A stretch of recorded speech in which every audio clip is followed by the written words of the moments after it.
Hello dear students, आज जो हम टॉपिक शुरू करने जा रहे हैं वो है हमारे पास माइक्रोब्स एंड ह्यूमन वेलफेयर। इसके अंदर हमें क्या करना है, जो माइक्रो ऑर्गेनिजम्स हैं उनकी यूजफुल स्टडी करनी है कि माइक्रो ऑर्गेनिज्म हमारे लिए किस टाइप से यूजफुल है। सबसे पहले जो हमारे पास आता है हाउस होल्ड प्रोडक्ट्स के अंदर, इसके अंदर जो हम यूज करते हैं, जैसे कि हम मिल्क को कर्ड में कन्वर्ट करने के लिए जो बैक्टीरिया यूज कर रहे हैं वो है लैक्टोबैसिलस। ये लैक्टोबैसिलस बैक्टीरिया हम उसे इनोकुलम की फॉर्म में, जैसे अगर हमें दूध से दही बनाना हो तो हम थोड़ा सा स्टार्टर या इनिशिएटर डालते हैं, जो क्या करता है, जिसके अंदर लैक्टोबैसिलस बैक्टीरिया होगा। और ये लैक्टोबैसिलस बैक्टीरिया क्या करेगा, जो मिल्क होगा उसको कर्ड में कन्वर्ट करने का काम करता है। ठीक है, जैसे ही मिल्क कर्ड में कन्वर्ट हो जाती है तो उसमें विटामिन B12 क्या हो जाता है, उसका लेवल इंक्रीज होना शुरू हो जाता है। इसके बाद सेकंड है हमारे पास dough for dosa and idli, कि जो हम डोसा और इडली बनाते हैं उसके लिए जो डो लगाया जाता है, जो स्पॉन्जी बनाया जाता है, उसके लिए भी हम एक बैक्टीरिया यूज करते हैं जो है हमारे पास ल्यूकोनोस्टॉक। ये क्या करेगा, रेस्पिरेशन करेगा तो वहां पे CO2 रिलीज होगी और वो CO2 क्या करती है, उस डो को पफी बनाने में हेल्प करती है। देन थर्ड हमारे पास आता है फॉर मेकिंग ब्रेड। ब्रेड बनाने के लिए जो ईस्ट यूज की जाती है उसे हम बेकर ईस्ट भी बोलते हैं, और ये जो है इसका नाम है सैक्रोमाइसीज सर्वाइसी। फोर्थ हमारे पास है टॉडी। टॉडी एक फर्मेंटेटेड ड्रिंक है जो कि पाम के सैप से बनाई जाती है, और इसकी फर्मेंटेशन के अंदर भी हम क्या करते हैं, ईस्ट का ही यूज करते हैं।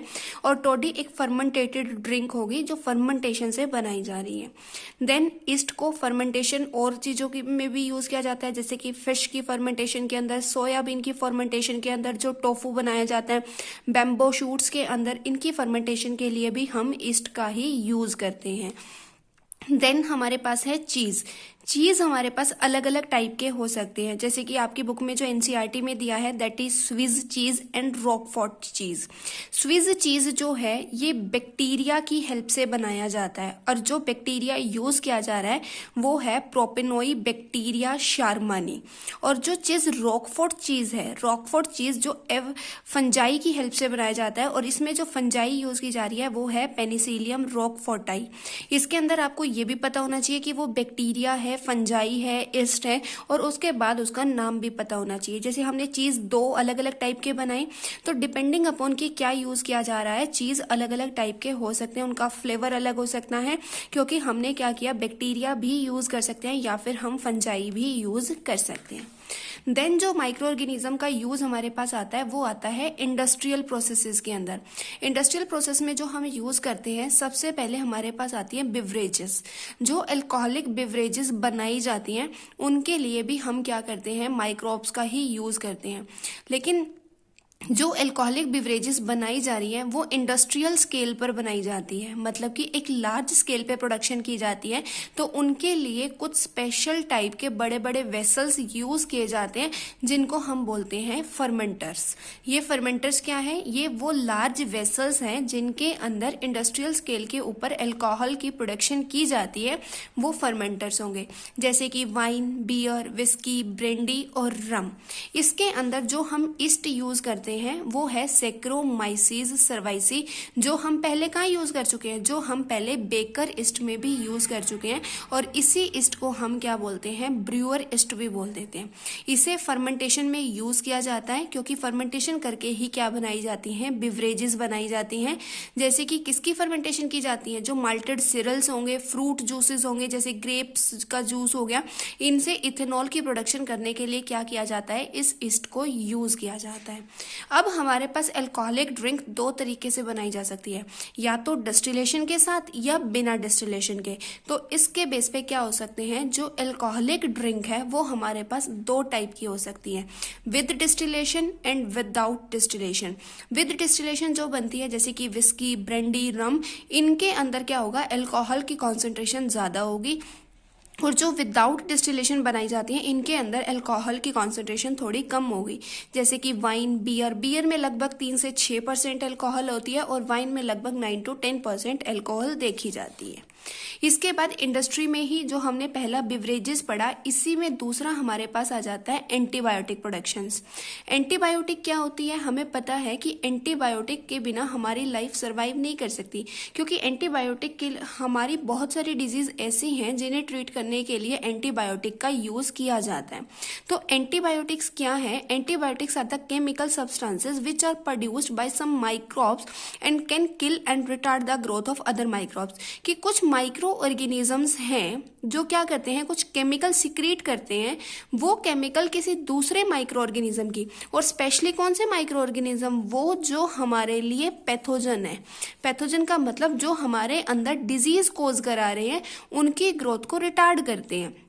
इसी उन केमिकल्स को क्या कहा जाता है? एंटीबायोटिक कहा जाता है। इसी के कुछ एग्जांपल्स जैसे कि क्लोरमफेनिकोल है, एम्पिसिलिन है, टेट्रासाइक्लिन है, इसी में पेनिसिलिन भी हम पढ़ते हैं कि वो भी क्या है, हमारे पास एक एंटीबायोटिक है।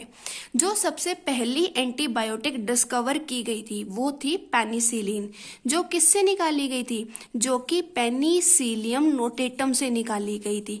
और ये पेनिसिलियम नोटेटम क्या है? ये एक फंजाई है जिससे क्या की गई थी, सबसे पहली एंटीबायोटिक पेनिसिलिन निकाली गई थी। और इसके लिए ये इसकी डिस्कवरी बाय चांस थी, कोई प्री प्लान नहीं थी। अलेक्जेंडर फ्लेमिंग वो क्या कर रहे थे, एक बैक्टीरिया स्टेफाइलोकोकाई के ऊपर काम कर रहे थे। उन्होंने काम करते हुए क्या देखा अपनी लैब के अंदर कि वो क्या करते हैं, उन्होंने एक कल्चर डिश को जिसके ऊपर वो कल्चर करा रहे हैं उसे यूज किया और वो अनवॉश थी। तो उन्होंने देखा कि उसमें एक रीजन है जहां पर हमारे बैक्टीरिया ग्रो नहीं कर पा रहे। तब उन्होंने देखा कि जिस रीजन से बैक्टीरिया ग्रो नहीं कर पा रहे वहां हमें एक फंजाई देखने को मिलती है, और वो फंजाई कुछ ना कुछ केमिकल सिक्रीट कर रही है, जो केमिकल क्या कर रहा है, उस बैक्टीरिया की ग्रोथ को इनहिबिट करने का काम कर रहा है। इसी में यही लिखा है, देखिए, Alexander Fleming work on staphylococci bacteria and used one unwash culture plate and founded that bacteria do not grow due to chemical secreted by fungi, that fungi is penicillium notatum. बाद में इसका जो फुल पोटेंशियल था और ये chemical कौन सा था, ये एस्टेब्लिश किया गया चेन और फ्लोरे के द्वारा कि ये जो केमिकल है ये पेनिसिलिन है, जो पेनिसिलिन क्या कर रहा है, इस बैक्टीरिया की ग्रोथ को इनहिबिट कर रहा है। बाद में 1945 में क्या किया गया था, इन्हें नोबेल प्राइज दिया गया था। किन किन को? चेन को, फ्लोरे को और साथ में अलेक्जेंडर फ्लेमिंग, इन तीनों को क्या किया गया था, नोबेल प्राइज दिया गया था। और आज के टाइम पे हमने एंटीबायोटिक का बहुत वाइड यूज करना शुरू कर दिया है, जिसमें बहुत सारी डिजीज हमने ट्रीट की हैं, जैसे कि plague, whooping cough, diphtheria, leprosy, ये हम क्या कर पाए हैं, जो एंटीबायोटिक है इनकी हेल्प से ट्रीट कर पा रहे हैं। देन हमारे पास इसी में थर्ड यूज आता है केमिकल एंजाइम सिक्रीशन, या कोई और बायो एक्टिव मॉलिक्यूल्स हो जिनकी हमें क्या करानी हो, प्रोडक्शन करानी हो। सबसे पहले ऑर्गेनिक एसिड की प्रोडक्शन हो सकती हैं। ऑर्गेनिक एसिड में सबसे पहले जो हमारे पास आता है सिट्रिक एसिड। सिट्रिक एसिड जो बनाया जाता है वो एक फंगस की हेल्प से बनाया जा रहा है और उस फंगस का नाम है एस्परजिलस नाइगर। देन हमारे पास है एसिटिक एसिड। एसिटिक एसिड जो बनाया जाता है वो एक बैक्टीरिया की हेल्प से बनाया जाता है, acetobacter aceti. Citric acid fungus से बना था और जो हमारे पास एसिटिक एसिड है वो बैक्टीरिया से बना है, acetobacter aceti. Then butyric acid, ये भी बैक्टीरिया की हेल्प से ही बनता है, clostridium butylicum. Then lactic acid, ये भी लैक्टिक एसिड एक बैक्टीरिया की हेल्प से बनता है, और कौन से बैक्टीरिया की, लैक्टोबैसिलस बैक्टीरिया की, जो बैक्टीरिया हमने यहाँ भी पढ़ा था जो मिल्क को कर्ड में कन्वर्ट करने का काम कर रहा है, वही बैक्टीरिया हमारे पास यहाँ लैक्टिक एसिड बनवाने में हेल्प करता है, और उस बैक्टीरिया का नाम क्या है, लैक्टोबैसिलस बैक्टीरिया। ठीक है। देन अल्कोहल की प्रोडक्शन में जैसे कि इथेनॉल, जो हमने बिवरेजेस के अंदर भी स्टडी किया कि हम फर्मेंटर में यूज कर रहे हैं सेक्रोमाइसिस सर्वाइसी, वही हम अल्कोहल की प्रोडक्शन में यूज कर रहे हैं सेक्रोमाइसिस सर्वाइसी। देन लाइपेज, लाइपेज क्या है, ये भी हमें बैक्टीरिया से ही मिला है, बैसिलस से या सूडोमोनास से, और इसको हम क्या करते हैं, ये एंजाइम है जो क्या करेगा, जो कि हम डिटर्जेंट में यूज करते हैं। क्यों? क्योंकि जो हमारे क्लॉथ्स हैं, उन क्लॉथ से जो डर्ट है और जो ऑयली स्टेन्स है उनको रिमूव करने के लिए ये लाइपेज एंजाइम बहुत यूजफुल है। और ये लाइपेज भी हमें माइक्रो ऑर्गेनिज्म से ही मिल रहा है, जैसे कि बैसिलस हो गया या फिर सूडोमोनाज है, और ये दोनों हमारे पास क्या है, बैक्टीरिया है। इसके बाद जो हम यूज देखते हैं वो है हमारे पास क्लैरिफिकेशन ऑफ बॉटल जूस। आप मार्केट से कभी कोई जूस लेते हो तो आप देखते हो वो बहुत ज्यादा क्लियर होता है, हम घर कितना भी ट्राई कर ले पर वो उतना क्लियर नहीं बन पाता। क्यों? क्योंकि वो जो जूस है वो पैक्टिनेज और प्रोटीएज एंजाइम से ट्रीट किया जाता है, जो क्या करता है, जूस को काफी ज्यादा क्लियर कर देता है और उसके अंदर जो भी पल्प होगा उसको डिग्रेड करने का काम करेगा। देन नेक्स्ट यूज जो माइक्रो ऑर्गेनिज्म का है वो है removal of clot from blood vessels, कि जो ब्लड वेसल्स के अंदर अगर किसी भी टाइप का कोई क्लॉट बन जाता है तो उसको हम रिमूव कर सकते हैं, वो भी माइक्रो ऑर्गेनिज्म की हेल्प से। और किसको यूज करेंगे, बैक्टीरिया को। स्ट्रेप्टोकोकस जो बैक्टीरिया है वहां से एक केमिकल है स्ट्रेप्टोकाइनेज, और इस स्ट्रेप्टोकाइनेज को मॉडिफाई करके हम क्या कर सकते हैं, क्लोट बस्टर की तरह यूज कर सकते हैं, कि जो भी क्लोट होगा उसको क्या किया जा सकता है, रिमूव किया जा सकता है। इसके बाद इम्यूनोसप्रेसेंट एजेंट, कि जब भी ऑर्गन ग्राफ्ट किया जाता है, ऑर्गन ग्राफ्ट का मतलब अगर कोई डोनर है उससे कोई ऑर्गन वाला पार्ट निकाल के क्या कर दिया जाता है, दूसरे के अंदर ट्रांसप्लांट किया जाता है, तो हमारा इम्यून सिस्टम उसके अगेंस्ट एक्टिव हो जाता है, क्योंकि वो हमारे लिए क्या है, हमारा नॉन सेल्फ है, हमारी खुद की बॉडी का पार्ट नहीं है। तो उस टाइम क्या किया जाता है, जो रिसीवर होगा उसे कुछ इम्यूनो सप्रेसिव एजेंट दिए जाते हैं ताकि हमारा इम्यून सिस्टम सप्रेस हो जाए और वो उसके अगेंस्ट एक्टिव ना हो। और ये कौन सा है, साइक्लोस्पोरिन ए, जो कि कौन सी फंगस से हमें मिलता है, ट्राइकोडर्मा पॉलीस्पोरम से।